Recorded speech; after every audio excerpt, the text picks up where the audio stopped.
지금은 국회 국정감사 시즌입니다. 이럴 때는 재계가 바짝 긴장한다고 하는데요. 이번이 22대 첫 국정감사죠. 그런데 재벌 총수 가운데 유일하게 한화그룹의 김동관 부회장이 국정감사에 소환이 됐습니다. 막판에 출석을 철회하기는 했어요. 그런데 이렇게 잘 나가는 한화그룹의 차기 리더를 소환한 이유가 뭔지, 또 철회한 배경은 뭔지, 이런 신경전 이분과 함께 살펴보겠습니다. 기업과 리더의 이야기를 이어주시는 리더스 인덱스 박주근 대표님 2부의 손님으로 모셨습니다. 대표님 어서 오십시오. 네, 안녕하세요. 본격적인 이야기에 들어가기 앞서서요. 좋아하시는 두산그룹에 대한 이야기를 짧게만 좀 해보도록 하겠습니다. 어제 새로운 내용이 발표가 됐죠. 두산마켓을 두산 로보틱스 자회사로 편입하는 사업 지배구조 재편을 재추진하기로 했다. 뭐가 어떻게 달라졌다는 겁니까? 합병 비율을 좀 높여줬다. 예. 그러니까 지난번 7월 달에 두산 박해과 로보틱스의 가장 큰 문제점은 두산 박해 주주들을 너무 등한시했다. 그러니까 저평가를 해서 네. 억지로 두산 로보틱스 합친 거잖아요. 예. 그러니까 매출 10조 영업액 1조짜리 회사와 맞아요. 뭐 몇 천억의 적자 나는 기업을 오히려 1대 한 0.3 정도로 합병했으니 말이 안 된다고 이야기한 건데, 이번에는 그 합병은 그대로 간다는 거예요. 첫 번째는 네. 이슈는 가는데 합병 비율을 한 30% 정도 높여줬다. 그러니까 한마디로 말하면 이게 두 단계로 합병을 이루어집니다. 네. 그러니까 두산 박해선 두산 에너빌리티, 우리가 그 핵발전소 만드는 두산 에너빌리티 자회사예요. 이 두산 에너빌리티가 별도의 신설회사를 하나 만들어요. 네. 그러니까 분할을 하는 거죠. 여기에다가 두산 박해를 붙이는 거예요. 그런데 첫 번째는 이 신설하는 회사의 분할 비율을 먼저 조정을 하고, 분할시키고 나서 이 분할된 신설 회사에다가 두산 박해를 종속시키는 거예요. 네. 예, 그러니까 신설된 회사에 두산 박해이 종속되는 거죠. 이 신설된 회사와 두산 로보틱스를 합병하는 두 단계를 거치는데, 이번 과정을 보면 첫 번째는 그 신설 법인을 만드는 곳에서 기존에는 그 둘 다 상장사란 말이에요. 네. 상장사들을 합병할 때는 원래 두 가지 방법이 있어요. 그러니까 3개월 평균 시가총액 그렇죠. 비율로 네. 합병하면 심플한데, 그걸로 말이 많으니까 이번에는 첫 번째 분할할 때 이 순자산에서, 옛날에는 순자산을 했어요. 네. 순자산을 하니까 두산 에너빌리티, 그러니까 두산 두산 박해스 주식을 100주를 가지고 있으면 네. 두산 에너빌리티 주식 75주하고 두산 로보틱스 주주 한 15주 정도 나눠주는 거를 한 30% 정도 상향했다. 요 두 가지 과정을 거치면서 약간 조정을 해서 어쨌든 두산 박해 주주들을 좀 달랬다 정도. 그런데 합병은 그대로 할 것이다. 이렇게 정리될 것 같습니다. 그때 대표님을 분노하게 했던 이 소식, 이번에는 합리적인 것 같으세요? 저는 아직까지 좀 부족하다. 아직은 부족하다. 네. 역시 두산그룹이 고집을 꺾지 않고 있다. 저는 그렇게 보고 있습니다. 조금 더 시장의 평가를 네. 받게 될 것 같습니다. 두산 이야기는 약간 에피타이저 같은 거니까요. 네. 이제 본격적인 메인 디슈로 넘어가 보도록 하겠습니다. 국정감사 계속 진행되고 있어요. 매년 뭐 기업 총수들을 불러내야 된다. 국회의원들이 많이 이야기를 하는데 기억나는 국감이 있습니까? 몇 개 있죠. 우선 제일 대표적이었던 게 네. 한참 이제 롯데 형제 맞아요. 네. 분쟁이 있을 때 2015년 국감이었는데 신동빈 롯데 출석해서 한일전을 하면 누구 응원할 거냐는 질문이 아주 민감했고요. 아주 그냥 네. 그리고 그 다음에 16년도에 그때 김성현 회장이 출석했습니다. 네. 네, 김동관 부회장의 아버지죠. 최순실 국정농단 게이트 진상규명 때문에 청문회 출석했고요. 2018년 국감에 이분은 항상 뭐 핫한 아이템이죠. 백종원 네. 더본코리아 대표 출석해서 여기까지 말이 많았었죠. 어디에 나와도 좀 스타가 되는 그런 네. 느낌이 있어요. 네. 그런데 불러오는 증인들의 수준에 비해서 질의하시는 분들의 수준이 너무 좀 네. 특히 22대는 더 심한 것 같고 네. 아무튼 여기까지 하고요. 자, 본격적인 얘기로 들어와서. 근데 김동관 부회장은 기업 총수 중에 채택이 되긴 됐어요. 네. 그런데 왜 이렇게 채택을 한 겁니까? 뭘 물어보겠다는 거예요? 김동관 부회장은 정무위에서 채택을 네. 했는데 지금 하나그룹은 경영권 승계 중에 있습니다. 네. 경영권 승계 중에 있는데 이 승계 과정에 약간 편법 정여 논란을 두 가지를 집었어요. 네. 두 가지 사안이 뭐냐면 하나그룹의 지배구조는 이렇습니다.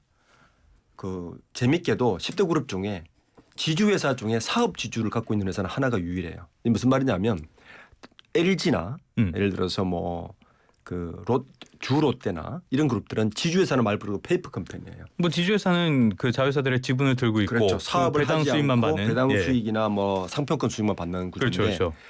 한화는 직접 사업도 하고 상품권도 받는 그리고 한화를 통해서 계열사를 지배하는 형태를 갖고 있는데 문제는 이 주 한화의 지분을 이 삼형제 김동관 부회장부터 김동원, 김동선 이 삼형제가 지분을 굉장히 미약하고 여전히 김성현 회장이 22% 이상의 지분을 갖고 있다는 거예요. 예. 그런데 이 주 하나의 지분을 가장 효과적으로 경영권 승계를 받아내려고 하니까 무리수를 두고 있는 거예요. 그래서 이번에 불려온 이유도 이것 때문인데 첫 번째는 RSU라고 해서 이게 뭐냐면 그 양도 제한 조건부 주식이라고 그럽니다. 네네. 그러니까 보통 스톡 옵션은 우리가 알잖아요. 그렇죠? 네네. 그러니까 스톡 옵션보다 좀 발전된 형태의 아하. 스톡 옵션이에요. 예.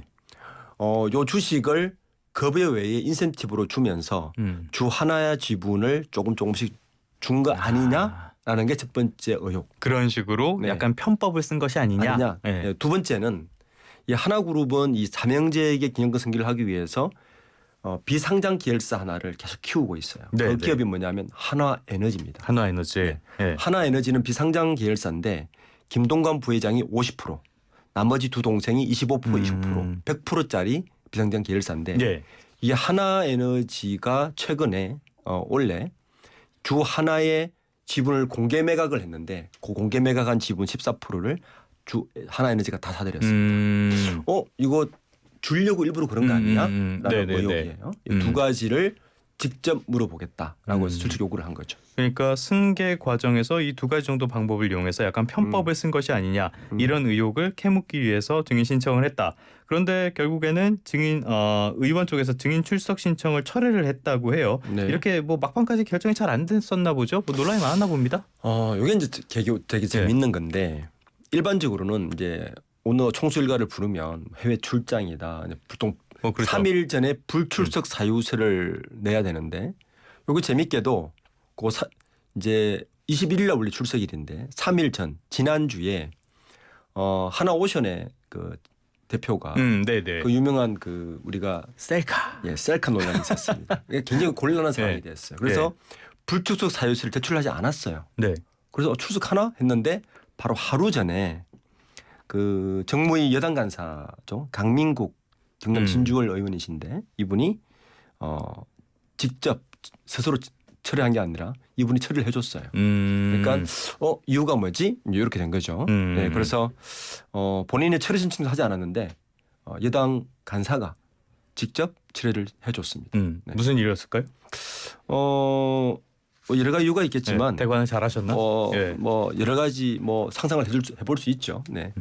알겠습니다. 상상은 상상의 영역으로 냅두기로 하고요. 다음으로 가서 김동관 부회장 입장에서 어쨌건 철회가 됐으니까 한숨은 돌렸다라고도 볼 수가 있을 것 같은데 말씀하셨던 셀카 논란이 있었습니다. 네. 이 한이 이분께서 국회에 오고 나서 굉장히 많은 과방위원장 논란이라든지 많은 논란을 불러일으키셨는데 김 부회장이 이것 때문에 환노위 채택 가능성이 있다 이런 이야기도 나오더라고요. 이거 무슨 말이에요? 원래 이제 그 환노위에서 그 하나오션 거제 사업장에서 올해 5명의 원하청 노동자가 사망을 하지 않았습니까? 맞아요. 예. 그러니까 큰 사건이죠. 예. 이것 때문에 현재 하나오션 대표이사이신 정인섭 대표가 출석을 하셨는데 그러니까 엄중한 상황에서 뭐 아무리 좋아하는 연예인이라도 바로 뒤에 있다가 셀카 논란 때문에 굉장히 곤욕을 치렀죠.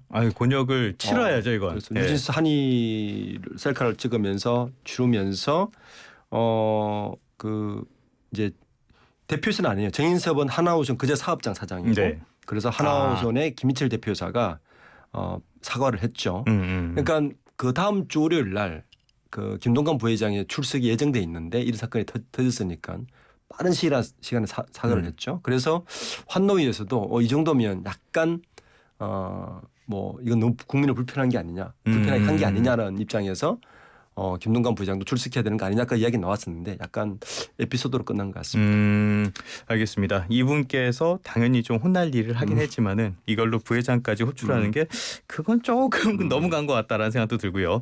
한화 이야기 여기까지 했으니까 조금 더 큰 이야기로 가보도록 할게요.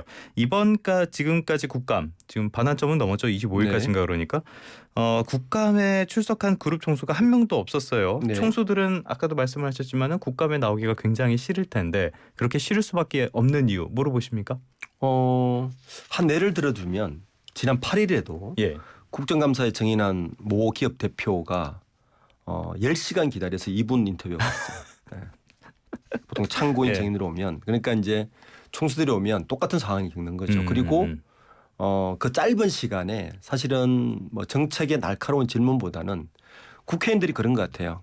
국회의원들은 국정감사 때 자기의 존재감을 가장 드러낼 수 있는 그렇죠. 시간이지 않습니까? 청문회나 국정감사 때인데 그러려면 사실은 국민들이 많이 봐야 되고 국민들이 많이 봐야 되면 인기 있거나 굉장히 좋아할 만한 그리고 논란이 될 만한 사람들을 불러내는 게 본인들이 유리하겠죠. 예. 정책과는 상관없이. 그러다 보니까 그렇게 하려면 가장 많이 우리가 소환되는 분들이 연예인들 그리고 재벌 오너 일가 총수들을 불러내면 그 효과를 톡톡히 누리다 보니까 매년 이제 이렇게 되다 보니까 망신주기식 국감이 반복되고 있는 거죠. 그래서 정인 참고인들이 오면 평균 10시간 기다리고 한 2, 3분 하는 데다가 좀 과하죠. 네, 거기다가 이제 망신주기식으로 소리치는 것 때문에 아마 당연히 참석하기 싫을 것 같습니다. 국민들이 많이 보려면은 말씀하신 것처럼 사람도 중요하겠지만은 질의의 질이 더 중요하지 않을까. 그렇죠. 네. 거기서 호통만 치고 말 같지도 않은 소리 하면은 오히려 역효과 날 것 같습니다. 그룹 내에서도 이렇게 출석 요구서 받으면은 비상에 걸리겠어요? 비상에 걸리죠. 어떻게든 빼려고. 네, 우리가 이제 그 기업들 내에 대관팀이라고 있습니다. 예. 네, 대관팀에 뭐 여러 가지 일을 하지만 뭐 대관은 원래는 국가기관들하고 했던 관계를 잘 해서 사업하는데 유난하게 이제 진행되도록 하는 게 대관팀의 목적인데 우리나라 대관팀의 첫 번째 미션은 자기가 모시는 총수가 국정감사에 출석하지 않는 것이 첫 번째 미션입니다. 평소 때 기름도 많이 치러놓고. 국정감사 이번에 10대 그룹 총수 중에서 김동관 부장이 유일하게 불려갔는데 그러면 대관팀은 저 그룹은 대관팀이 능력이 없나 봐 이렇게 되는 거예요. 그래서 이번 인사를 좀 봐야겠군요. 어떻게 좀 지켜봐야 될 것 같습니다. 알겠습니다. 이번에 한화도 하나인데 이재용 삼성전자 회장 이분은 뭐 매년 신청은 되는 것 같아요. 채택되진 않았는데 반도체 산업에 대한 우려가 많이 크기 때문이 아닐까 싶어요. 이게 이후에 그 그룹 내에서 혁신의 움직임 같은 거 좀 감지된 게 있습니까? 요즘 세계에서는 가장 그 관심 사항이 11월 달 다음 달이죠. 있을 삼성그룹 전자, 특히 삼성전자의 임원 인사입니다. 이게 보통 11월 달에 사장단 인사, 부회장단, 사장단 인사를 필두로 시작해서 조금 지나서 부사장 뭐 이렇게 인사가 되는데 이번 인사는 이제 특히 관심이 많이 가죠. 특히 이제 우리가 오만전자 논란부터 시작해서 삼성전자의 미래가 있느냐, 인텔처럼 되는 거 아니냐, 뭐 여러 가지 삼성전자의 반도체 경쟁력은 그 국가기관 산업의 경쟁력 맞물리기 때문에 그럼요. 굉장히 관심 깊게 지켜보고 있고 현재 삼성전자의 부회장은 세 분이십니다. 네. 정현호 부회장, 그러니까 TF 지원 팀장이죠. 그리고 한종희 부회장, 가전 쪽 스마트폰 완제품 만드시는 분, 그리고 그 DS 그러니까 반도체하고 파운드리 쪽을 총괄하시는 전현영 부회장 세 분이신데 전현영 부회장은 이제 부임한 지 5개월밖에 안 됐죠. 그래서 변동이 없을 것 같은데 정현호 부회장 사업지원 TF를 맡고 있는 정현호 부회장과 한종희 부회장의 거치가 가장 주목되고 이 인사를 통해서 삼성전자가 어떤 해법으로 이 위기를 이제 헤쳐나갈 것인가를 지켜보는 가장 가늠자가 될 것 같아요. 지금 삼성전자 내부에서 굉장히 여러 말이 많이 나오고 있는데 우리가 왜 본원적 기술을 경쟁력을 잃어버렸느냐, 왜 관료적 조직이 되었느냐, 왜 엔지니어보다 그 지원 조직이 더 강해져 있느냐, 조직이 되었느냐 이런 여러 가지 이야기가 나오기 때문에 그런 이야기들이 과연 이번에 인사에 반영될까? 저는 이번 부회장단 인사와 사장단 인사가 뭐 최근 삼성전자의 한 10년 역사에서 가장 중요한 인사의 포인트가 될 것 같습니다. 어떤 변곡점이 될 수 있을까 봐야 될 것 같은데 근데 말씀하신 것처럼 C급 임원들 이런 높은 분들의 인사도 중요하지만은 아무래도 우리나라 기업 특성상 총수의 역할도 무시할 수가 없잖아요.